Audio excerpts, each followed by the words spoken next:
Guys, I have been asked several times on my standard headshot. I have been asked multiple times on my standard headshot setup, and I didn't bring my regular filming vlogging camera here, so I'm using my iPhone, so I apologize for the quality. But I'm in the studio right now, and I have it set up, and I wanted to kind of show you guys how I have it set up. This is my standard. I want to say like 60%, 70% of my headshots are done in this setup. And I do this because I can not only take out the background if I need to, but it's very standard and corporate, and I can modify it just with changing the lights.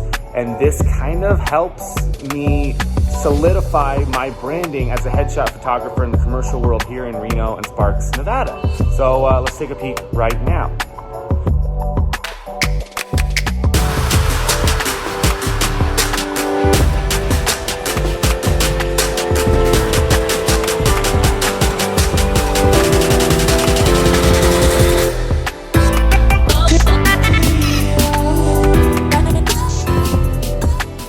What's going on, guys? Welcome back to the channel. This is Jeremy with Jeremy Lou Photography. Thank you so much for tuning in today.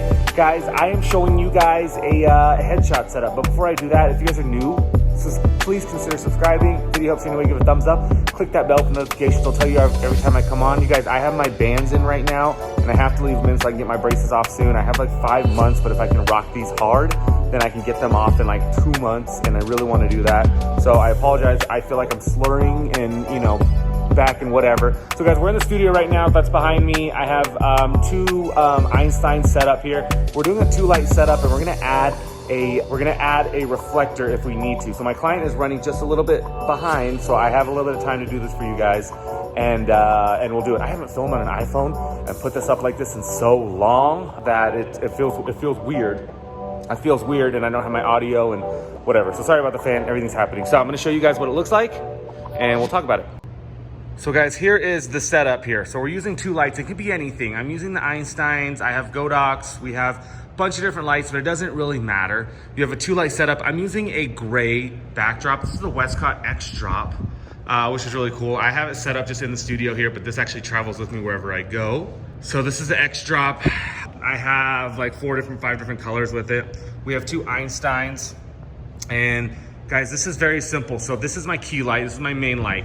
This light will, my subject's gonna be sitting here. We're gonna end up pushing this back, but this light will hit like a 45 degree on your client, right? So a little 45 degree right there.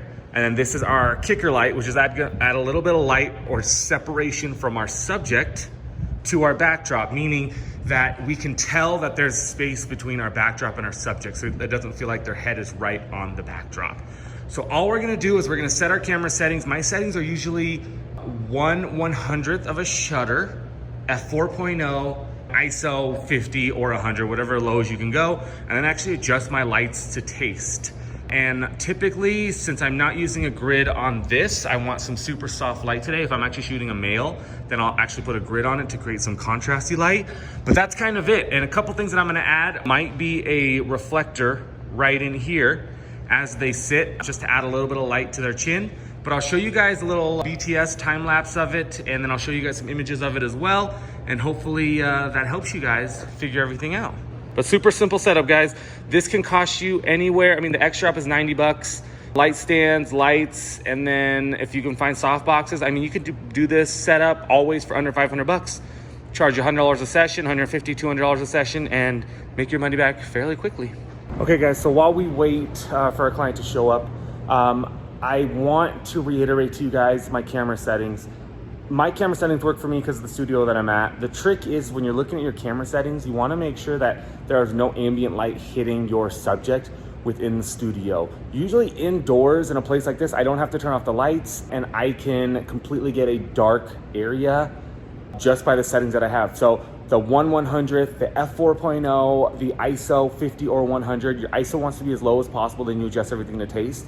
Your aperture, of course, your f-stop is gonna be the depth, so how blurred you want the background to be opposed to not. I like f4, it's something middle. I need corporate, I can't have it too blurry, but I also really don't wanna shoot at f5.6, f7 to kind of get every detail possible. Especially, you know, my focus is always the eyes. Oh my God, it's super early in the morning on a Sunday right now, and went to dinner last night and had some drinks.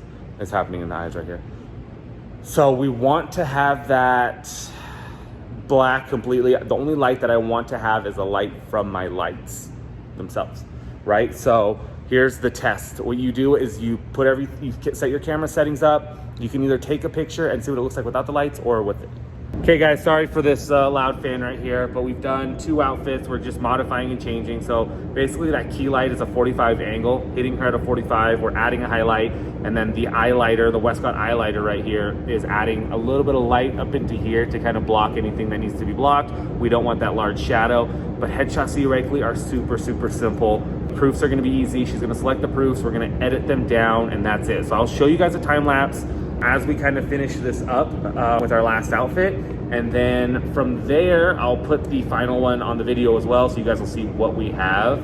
I never put an unedited proof on these videos. I just won't do it. It's just not the final product. I mean, shooting is 40%, editing 60%, right? So we kind of keep that going. So stay tuned for the last one, but thank you guys so much for watching. Hope you're having a good day. I'll talk to you next time.